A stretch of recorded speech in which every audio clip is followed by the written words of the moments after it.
Welcome to Mittu life style. இன்றைக்கி நம்ம பார்க்க போகிறது என்னென்னா பன்னீர் பட்டர் மசாலா. கடாயை சூடு பண்ணி அது பட்டர் போட்டுட்டு அதுக்கப்புறம் வெங்காயத்தை போட்டு உப்பு போட்டு நல்லா வதக்கணும். உப்பு போட்டு வதக்கிக்கிட்டே இருக்கையிலேயே நல்லா கண்ணாடி பதம் வர வரைக்கும் நல்லா வதக்கணும். இதை யார் செஞ்சானா நான் செய்யலை, முதல்ல என் பொண்ணுங்க தான் செஞ்சாங்க. லீவில் விட்டதும் போதும் அவங்க செய்கிற அலப்பறை கொஞ்சம் தாங்க முடியல. சரி கொஞ்சமாவது ஃப்ரீயாகுமே நினச்சி அவங்கள செய்ய விட்டால் அவங்க பண்ணுற அலப்பறை பயங்கர அலப்பறையாக இருக்குது. சரி வீடியோ பார்த்துட்டு கொஞ்சம் கொஞ்சமாக அவங்கள பற்றியும் பேசிக்கிட்டே இருக்கலாமா? சரி ஓகே வீடியோ பார்ப்போமா? இப்போ நல்லா கண்ணாடி பதம் வரைக்கும் அதுக்கப்புறம் அதில் 2 முந்திரி, பூண்டு, தக்காளி இதெல்லாம் நல்லா வதக்கிக்கிட்டே இருக்கணும். நல்லா எவ்வளோ தூரம் நம்மளால் வதக்க முடியுமோ அந்த அளவுக்கு வதக்குனதுக்கப்புறம் நல்லா வதக்குங்க. நமக்கு தெரியும் அந்த ஒரு ஸ்டேஜ் வதக்குன ஸ்டேஜுக்கு அப்புறம் இதுதான் ஓகே அப்படிங்கிறது அளவுக்கு தெரியும். இவங்க செய்கிறன்ற அலப்பறையில் இன்றைக்கி கூட்டிட்டாங்க, பயங்கர அலப்பறை.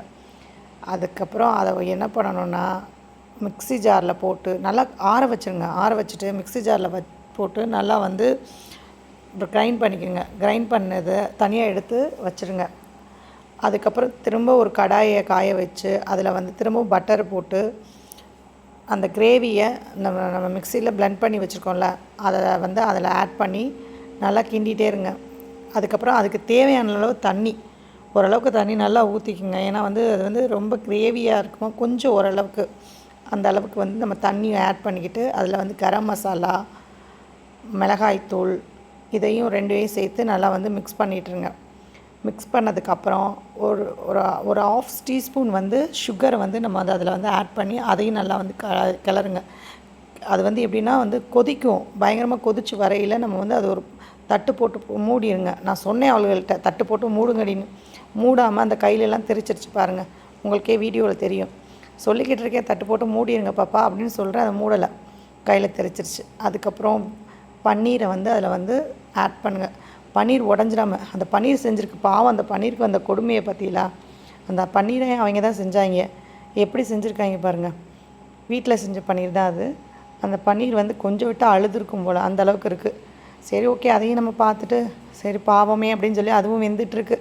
சரி ஓகே அதையும் கொஞ்சம் விட்டு ரொம்ப கிளறி இருந்தாங்க. பன்னீர் தனித்தனியாக ஓடி இருக்கும்.